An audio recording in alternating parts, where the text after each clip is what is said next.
Assalamualaikum warahmatullahi wabarakatuh. Anak-anak kelas 7 MTS 1K17 Kedaung yang Bapak banggakan, alhamdulillah kita masih diberikan nikmat sehat walafiat sehingga kita dapat mengikuti pelajaran IPS pada hari ini. Anak-anak kelas 7 yang Bapak banggakan, mohon untuk disimak dan dipahami. Jika ada hal-hal yang penting, mohon untuk dicatat di buku tulisnya. Sekarang Bapak akan menjelaskan letak dan luas Indonesia.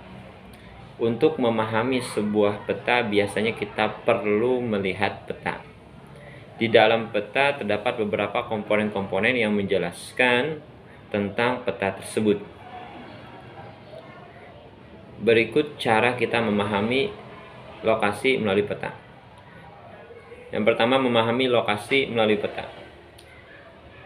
Secara pengertiannya, peta itu adalah gambaran permukaan bumi dalam bidang datar, ya. Dalam bidang datar yang dibuat dengan skala tertentu dan menggunakan simbol-simbol. Nah, itu istilah peta pengertiannya. Bapak ulangi sekali lagi anak-anak ya.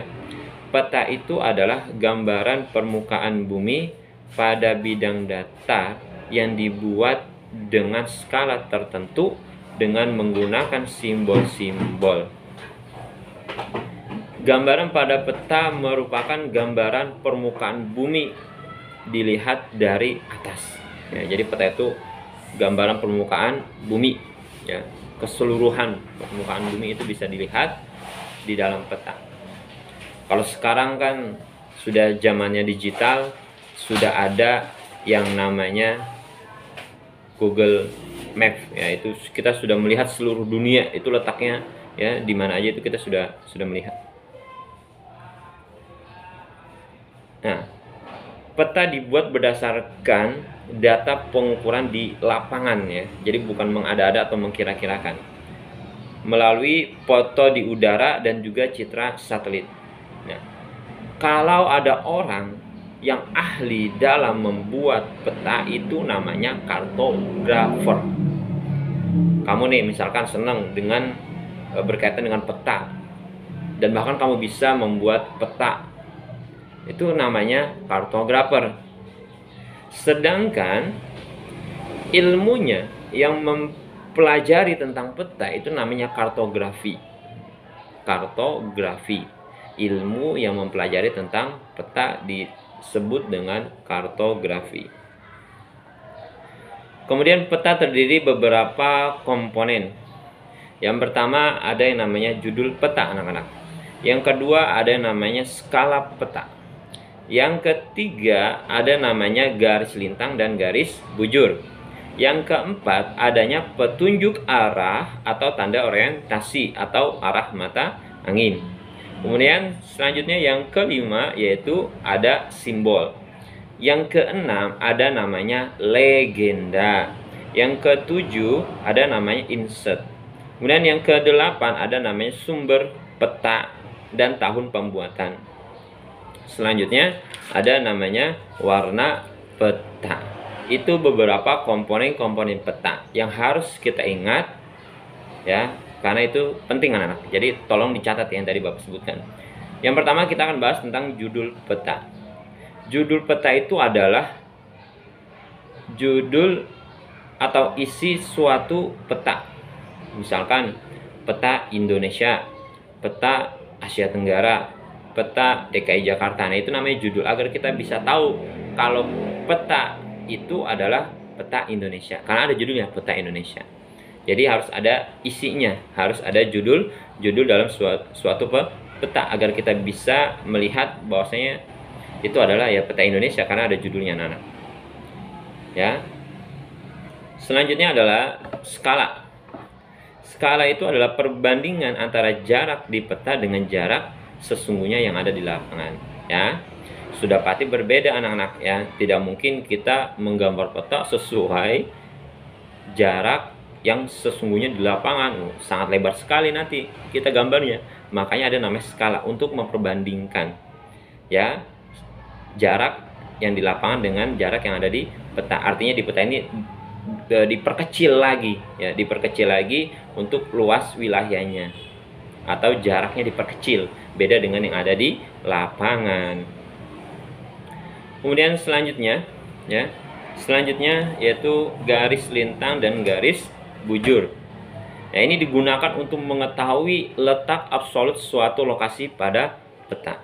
Garis lintang disebut juga dengan attitude, latitude ya, adalah garis pada peta dengan arah yang mendatar. Jadi kalau kita melihat garis yang mendatar yang sejajar dengan garis ekuator, itu namanya garis lintang ya.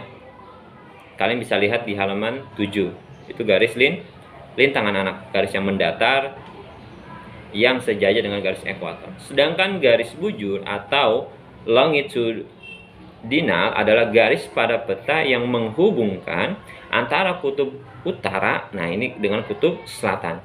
Jadi kalau ada garis yang menghubungkan antara kutub utara dengan kutub selatan, itu namanya garis bujur. Selanjutnya, ya, di dalam peta ada namanya petunjuk arah, arrow atau tanda orientasi atau arah mata angin. Ya, arah mata angin itu apa saja? Ya, seperti yang ada di halaman 7. Ya, barat laut, utara, timur laut, timur, tenggara, selatan, barat, daya. Oke, ayo kita bareng-bareng ya untuk menunjukkan arah mata angin.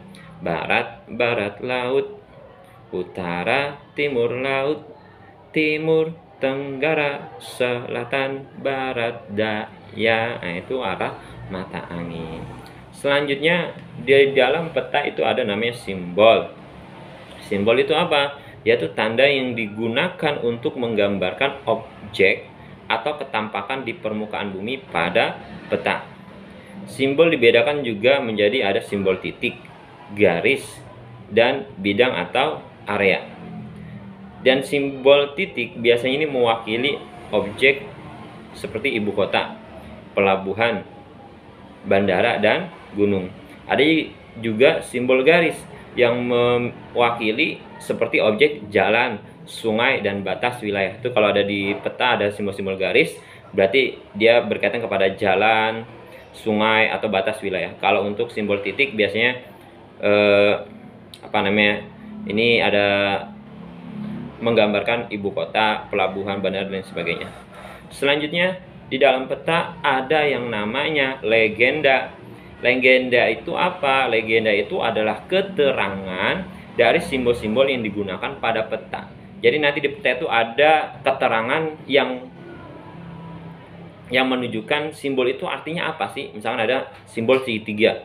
Nah, di legenda itu dijelaskan bahwasanya itu gunung. Nah, seperti itu. Terus ada garis. Nah, ditunjukkan. Nah, berarti itu misalkan sungai dan sebagainya. Itu namanya legenda. Itu ada di dalam peta, anak-anak. Selanjutnya ada namanya insert. Nah, insert ini adalah peta kecil di dalam peta yang menunjukkan wilayah lebih luas di sekitar peta utama. Jadi insert ini memudahkan pembaca untuk menemukan letak wilayah yang dipetakan. Jadi insert itu adalah peta di dalam peta. Maksudnya apa? Kita udah buat nih peta, ya, misalnya peta Indonesia. Kemudian ada namanya peta DKI Jakarta. Nah itu ya, di bawahnya ada peta DKI Jakarta, cuma bentuknya lebih kecil, tapi terpusat. Jadi kita melihat hanya peta DKI Jakarta. Itu namanya insert. Selanjutnya ada namanya sumber peta dan tahun pembuatan. Sumber peta ini menunjukkan asal dari peta yang kita buat. Sumbernya dari mana? Apakah dari internet atau dari buku dan sebagainya. Kemudian tahun pembuatan dicantumkan untuk mengetahui kelayakan penggunaan peta. Karena wilayah yang dipetakan selalu, nah ini mengalami perubahan. Jadi kalau kita ingin membuat peta, kita tulis tahunnya. Misalnya tahun 2020, 2019, jadi harus ketahuan. Kalau nanti ke depan ada perubahan, tinggal diganti. Selanjutnya, yang terakhir ada namanya warna peta. Warna peta itu adalah mewakili objek yang dipetakan. Contoh misalnya warna biru, ya ini menunjukkan perairan. Ya, jadi kalau warna biru di dalam peta berarti menunjukkan perairan. Apa saja? Ada sungai, danau, rawa, dan laut. Kemudian ada Warna peta warnanya coklat. Ya, warna coklat ini berarti menunjukkan pegunungan dataran tinggi, serta ada namanya warna hijau berarti menunjukkan dataran rendah. Itu anak-anak ya.